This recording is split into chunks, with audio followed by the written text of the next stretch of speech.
Steve Young says, is President Trump's legacy written in pencil? They're all executive orders except for the judiciary appointments. Well, just the judiciary appointments are indelible ink as far as I'm concerned. That's practically chiseled.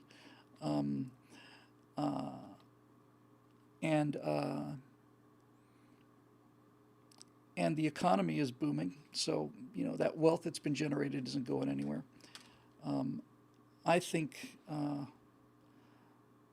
I look, two things. First of all, don't get cocky, kid, because God Himself could not take away this victory from Donald Trump in 2020. That's not what I want to say. Um, but I personally think it looks very good, if for no other reason, just the weakness of the competition. But I think he's gonna. I think he's gonna win big. And if he does, then that'll mean, at least one more, probably two more Supreme Court picks. And most people don't know this, but Trump is appointing federal judges, and Mitch McConnell is doing it too. Let no seat go unfilled. I mean, I forget what the actual numbers were. I want to say that Obama did something like 80 or something, and Trump has done 500. I don't know. It's something like that. It's just really amazing. So so I don't think his legacy is going anywhere. I just love watching him undo everything that the left has done, and I'm going to stay away from it this time because I talk about it too much. But probably next week we'll come back again to this cultural thing. People don't want progressivism. Every single time they get the progressive message, they simply the American public says, "I'm going to walk away." And it's one thing to walk away from razor blades, you know. Gillette comes out with we ought to be better than we are, and that whole anti-man thing. They lost $8 billion because of that one commercial. $8 billion, and a lot of people are saying the brand's never going to recover.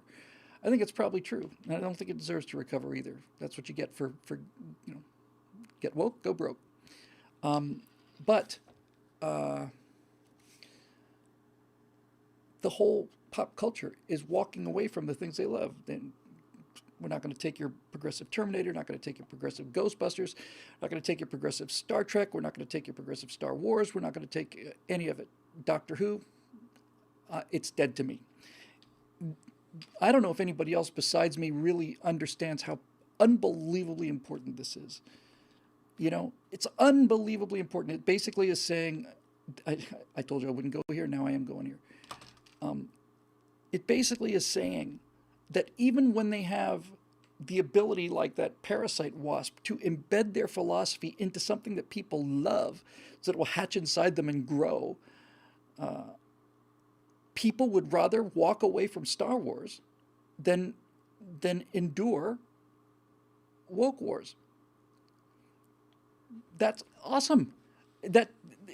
What I'm saying here is, if you can't sell progressivism through Star Wars and Star Trek, then you can't sell it. You just can't. You can't do it. And it's like people have a fundamental inoculation against these ideas that I didn't know was there until 2-3 years ago. I'm feeling good. I'm feeling really good. That's one of the reasons why this cruise is going to be so much fun. Anyway, let's see. Brian's, I'm just going to read them. I can't really do those. I'm just going to read them. I remember Brian Sment. Sorry, Brian. Says, I remember hearing you were selling the Long Easy, wondering if you've done much flying lately. After nearly 3 years, I just passed my instrument check ride today.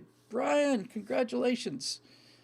It wasn't the most fun part of my flying career, but it was without question the biggest achievement. Learning to fly is tough, and knowing what you need to learn for the rules to learn to fly is tough. But learning to fly with the windows painted over is real tough. And I'm convinced that the instrument rating I got was the biggest. Wasn't certainly not the best thing that ever happened to me, but it was probably the toughest thing I ever did, I would say. Yeah. And so passing your getting your instrument rating is awesome. I haven't flown really in the last 3.5 years. I flew for about a 6-month period after Natasha came into my life, but since then, I have just not had the desire.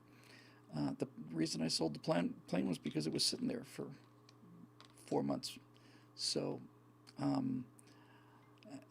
I've said before, and I can't explain this.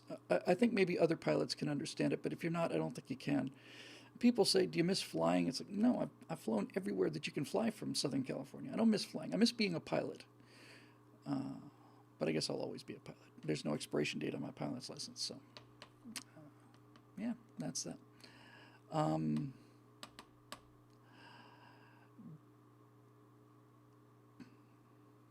Matthew Lloyd, that's some kind of made-up name, obviously.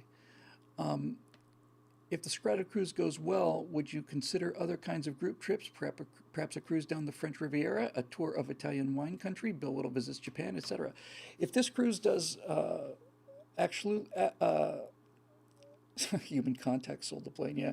Bill actually, Bill actually met another human being, and it's actually truer than you might believe. It was really, I had the piece of plastic because I didn't have Natasha, you know. But yeah, I'd love to keep doing them. In fact, if this thing continues to sell as well as it does, I'm thinking we might schedule another one for November, right after the election, to either drown our sorrows and just, you know, open the seacocks on the bottom of the boat and just scuttle it with us on board saluting, or more likely, hopefully, having ourselves a big old celebration party, which will be especially well appreciated by whatever liberals may be on board if it's 3 days after the election and Trump wins.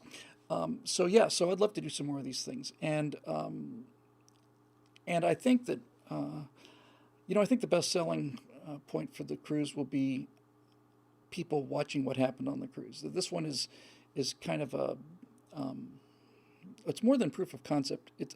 We're just really guns blazing happy about this.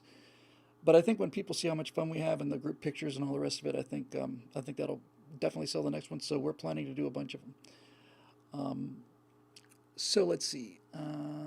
John Rasmussen wants to know about last week's submarine episode. Already mentioned that it was my fault, and I will get on that directly tomorrow. Let's see.